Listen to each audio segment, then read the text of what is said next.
Hello दोस्तों, आपका स्वागत है शाम क्लास में। मैं हूं सुखदेव, आपके लिए लेके आया नया टॉपिक राजनीति विज्ञान का, जिसका नाम है समकालीन विश्व में सुरक्षा। जो है आपके एनसीईआरटी से मैं पढ़ा रहा हूँ। कोई सा भी बोर्ड हो, आरबीएससी, सीबीएसई, कोई सा भी हो, बिहार बोर्ड, कोई सा भी हो, ये टॉपिक से बहुत बार पूछा जाता है। चलो तो स्टार्ट करते हैं आज के टॉपिक को। मैं इतने दिनों बाद में जो है टॉपिक को लेके आया हूँ। बहुत ही इंपॉर्टेंट टॉपिक है। इसके अंदर बहुत ज्यादा एमसीक्यू करते हैं और अधिक लघुतरात्मक क्वेश्चन जो है इसके अंदर से आप बनते हैं। तो चलो आगे देखते हैं क्या क्या है इसके पार्ट के अंदर। इस पार्ट के अंदर हमें ज्यादातर सुरक्षा के बारे में बताया गया है। एक देश से दूसरे देश क्या सुरक्षा है, हमारे देश के अंदर, हम देश के अंदर से लेकर हमारे हम सुरक्षित हैं या नहीं है, हमारे देश से बाहर जो लोग रहते हैं वो सुरक्षित हैं, हम एक देश से दूसरे देश को क्या खतरा है, कितना खतरा रहता है, और एक एक देश से दूसरे देश को कितना खतरा रहता है, और एक देश को दूसरे देश से कितना भरोसा करना चाहिए, वो भी है। मतलब इस पार्ट के अंदर हमें ज्यादातर सुरक्षा के बारे में बताया गया है। मतलब आज का बारे में बताया गया है, पुराने टाइम में और आज के टाइम में उसमें बदलाव जो है उसके बारे में बताया गया है। तो चलो देखते हैं क्या क्या हुआ था। तो सबसे पहले क्या क्या हुआ था बच्चों, सुरक्षा का अर्थ। सबसे पहले ये जानना बहुत ही अर्थ है, सुरक्षा का अर्थ क्या है। सुरक्षा का अर्थ है खतरे से आजादी, मतलब खतरा कुछ भी नहीं। सुरक्षा का अर्थ है खतरे से आजादी।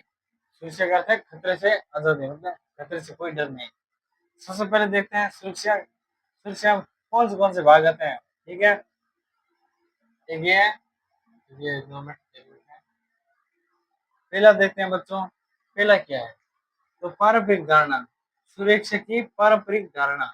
इसके अंदर क्या दिया है, सुरक्षा की पारंपरिक धारणा। इसके अंदर देखो क्या दिया है, बाहरी सुरक्षा, मतलब जो हमारा देश है, जो ये है हमारा देश। सॉरी थोड़ा सा बढ़ाते हैं।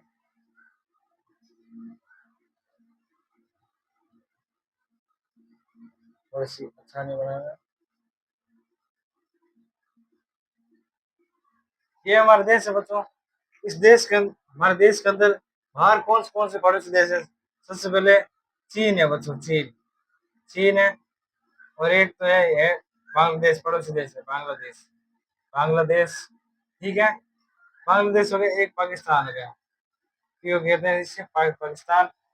और भूटान हो गया, ये हमारे जो पड़ोसी देश म्यांमार, ये जो है पड़ोसी देश हैं। इनसे हमें कितना खतरा होता है वो भी देख लेते हैं। देश के जो है, देश के बाहर बाहरी सुरक्षा, मतलब बाहरी सुरक्षा के बारे में बताया गया है। सबसे सैन्य खतरा होता है, मतलब ये कभी भी एक देश से दूसरे देश पर कभी हमला कर सकते हैं।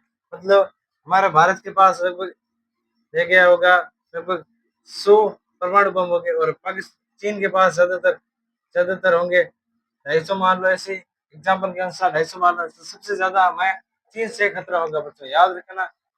तो सबसे ज्यादा मतलब शक्तिशाली देश के अंदर हमारे नजदीक होगा, वो सबसे पहले हमारे ऊपर हमला कर सकता है। और ये भी याद करना बहुत जरूरी है कि ये चीन पर इसने कब हमला किया, तो 1961 में किया था। और पाकिस्तान ने जो है 1971 वाला जो है युद्ध में हमें किया था। और इन चीजों को सबसे पहले हमारे देश में याद रखना बहुत जरूरी है कि ये इन्होंने हमें हमला कितनी बार किया था, और हमें इनसे कितना खतरा है। ये हमारे देश में बहुत ही खतरे के निशान है। और देश के बाहर और अंदर भी, देश के बाहर भी खतरा होता है बच्चों, और अंदर भी खतरा होता ही है।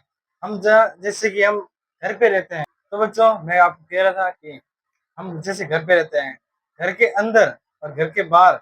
घर के अंदर जैसे हम रहते हैं, घर के अंदर हमें क्या पता, कभी कभी ना कभी छत गिर जाए, और क्या पता गैस की टंकी फूट जाए, क्या पता हम स्विच का तार लगाएं, तार के अंदर हमारे करंट आ जाए। जैसे हम ऐसे देखते हैं ना, घर के अंदर खतरा है, तो हमें अपने देश के अंदर भी खतरा देखने को मिलता है। और देश के अंदर खतरा देखने को मिलता है, जैसे कि हम अपने घर के अंदर देखते हैं, और घर के बाहर भी हम देख सकते हैं। क्या पता कभी एक्सीडेंट हो जाए, क्या पता हम कभी फिसल भी जाए, क्या पता बाढ़ के अंदर हमारा घर भी ध्वस्त हो जाए। इसलिए हमें ये जानना बहुत जरूरी है कि हम सुरक्षा की अवधारणा में हमें कई तरह से देखा जा सकता है, एक आंतरिक और एक बाहर। आंतरिक आंतरिक का अर्थ है कि हमारे मतलब अंदर, और बाहरी का अंदर अर्थ है कि बाहर। चलो देखते हैं क्या क्या हुआ था। सैन्य खतरा, सबसे पहले एक देश को दूसरे देश से इम्पोर्टेंट क्वेश्चन है। सैन्य खतरे से बहुत ही ज्यादा खतरा रहता है। सैन्य मतलब सेना से, मतलब एक देश से दूसरे देश से, मतलब इसके पास, भारत के पास 100 सैनिक होंगे तो इस चीन के पास 250 सैनिक होंगे, तो सबसे ज्यादा इस पर खतरा आएगा। ये कभी भी युद्ध कर सकता है, क्योंकि शक्तिशाली देश हमेशा कमजोर देश पर हमला ज्यादा करता है। तो देखते हैं और आगे क्या क्या है। दूसरे मुल्क, मतलब हमारे देश के अंदर और बाहर, मतलब हमें भारत से और चीन से ज्यादा से ज्यादा खतरा रहता है। भारत को चीन से ज्यादा और पाकिस्तान से ज्यादा खतरा रहता है। यह हालांकि चीन थोड़ा सी हमसे थोड़ा कमजोर है, लेकिन शक्ति के मामले में हम सुने तो थोड़ा चीन थोड़ा सी शक्ति में थोड़ी सी आगे है। और आगे देखते हैं। सैन्य हमले में वहाँ वहाँ की जनता जनता पर जो है हमला किया जाता है। जनता पर हमला कर और सरकार को कमजोर कमजोर करना, मतलब हमारे जो है, जैसे पाकिस्तान वाले जो है, पिछली बार आपको पता ही होगा, जम्मू कश्मीर के अंदर हमारे जो है टूरिस्ट जो है घूमने गए थे, सब उन्होंने हमारे टूरिस्ट पर जो है हमला किया था। जब हमारे सरकार को उन्होंने कमजोर करने की कोशिश की थी। हमारी जनता पर हमारे जो है युद्ध, मतलब कोई भी हमला निशाना साधता है तो हमारे सरकार जो है कमजोर हो जाती है। तो आगे देखते हैं क्या क्या हुआ था। और इसके अंदर जो है आंतरिक, मैंने आपको बताया था सुरक्षा की अवधारणा में आंतरिक सुरक्षा क्या थी, मतलब आंतरिक अर्थ है बच्चों अंदर, मतलब देश के अंदर क्या क्या होता है आपको पता ही है। देश के अंदर नॉर्मल सी बात है, जाति के आधार पर हो सकता है, धार्मिक स्थल और राजनीति के आधार पर भी हो सकता है, मतलब जैसे कोई बीजेपी कांग्रेस कर रहा हो उसके आधार पर भी हो सकता है। लोकतांत्रिक लोकतांत्रिक मतलब भारत के अंदर ऐसी कई जगहों पर, मतलब भाषा के आधार पर भी हो सकता है, और रंग भेद उसके अनुसार भी हो सकता है। देखो सांप्रदायिक हिस्सा हो गया, प्रदर्शन प्रदर्शन कर देते हैं लोग कभी कभी देश के अंदर, मतलब आतंकवाद फैला देते हैं, एक दूसरे को जो है लड़ा देते हैं। और अपने देश को बदनाम करने के लिए लोग क्या क्या करते हैं अपने देश के अंदर, मतलब बाहर से लोग आकर हमारे देश को बुरा भला कहकर अंदर ही अंदर हमको जो एक दूसरे से हिंदू और मुस्लिम करवाकर हमें जो है लड़वा दिया जाता है। ठीक है, तो और हमारे बीच जो है कभी कभी जातीय संघर्ष भी करा दिया जाता है, एक दूसरे को छोटा बड़ा कहा दिया जाता है। लेकिन हमारे संविधान में यह कहा गया है कि कभी भी एक दूसरे को छोटा बड़ा नहीं है, लेकिन हम एक सभी को समानता का अधिकार दिया गया है। तो चलो आगे और देखते हैं क्या क्या हुआ था। आगे की तो बच्चों आगे आपको बता दो क्या क्या हुआ था, तो देखते हैं क्या क्या हुआ था। खतरे के नए स्रोत, मतलब आजकल के जीवन के अंदर क्या क्या जो है खतरा जो है बन रहा है, मतलब विश्व के अंदर क्या क्या खतरा जो है आज तक के समय में फैल रहा है। मतलब पुराने जमाने में जो है ये खतरा कभी भी नहीं फैला फैला करता था। तो देखते हैं क्या क्या हुआ करता था, और क्या क्या खतरा जो है आज के दिनों में बहुत ज्यादा मतलब हावी बन रहा है, एक देश के लिए दूसरे देश के लिए, मतलब एक देश दूसरे देश पर हमला करता है इस अनुसार। तो देखते हैं सबसे पहले जो है आतंकवाद, मतलब ये जो है बहुत ही गंदी चीज है, मतलब ये टॉपिक बहुत ही खतरनाक है। आतंकवाद मतलब जम्मू कश्मीर और पाकिस्तान में जो आपने युद्ध देखा है उसी के अंदर जो है एक दूसरे के अंदर जो लोगों को मारा जा रहा है, मतलब वहाँ के मुसलमान मुसलमानों को वहां पर इतना नहीं टॉर्चर किया, हिंदुओं को वहां पर जो है ज्यादा टॉर्चर करके वहां पर पंडितों को जो है मतलब क्या कहा जाता है कि बीच बाजार में कत्लेआम कर दिया गया था वहां पर। ठीक है, इसको आतंकवाद कहते हैं। यहाँ पर जो है ये बहुत ही खतरनाक चीज है जो आज तक में फैल रही है। निर्धनता, मतलब आज के जो युद्ध चल रहा है, और महामारी महामारी जो आपको पता ही होगा, जिससे आप इसका एग्जाम्पल बता देता हूँ। कोविड 19 क्या है बच्चों, कोविड 19 ये बहुत ही इंपॉर्टेंट है, ये आपको पता ही होगा।